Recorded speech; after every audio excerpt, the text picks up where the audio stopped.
30 rokov je to obrovské snaženie obchvat. Posledných 10 rokov neskutočne sa snažíme.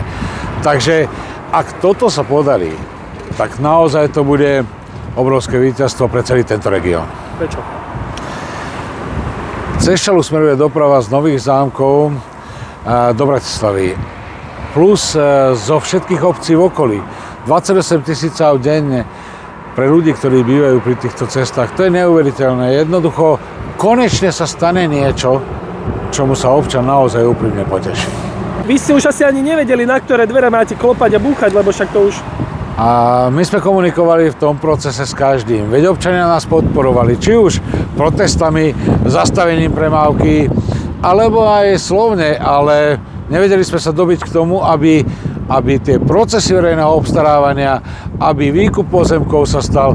Teraz konečne verím, že sme vo finále a verím, že sa Slovenskej správe ciest podarí toto dielo aj zrealizovať naozaj v predpokladanom termíne 3 roky. 5 rokov čakáme na to, aby Slovenská správa ciest vybrala dodávateľa, tak dúfam, že teraz je tento proces na konci a že podpíšu zmluvu, ktorá umožní dodávateľovi v tomto roku začať práce. Toto je tretí minister, ktorý nám slúbil, že už je to blízko. Už za 2 ministrov sme boli tak, že už sme mali na dosah. Vždy sa našli dôvody, prečo nie.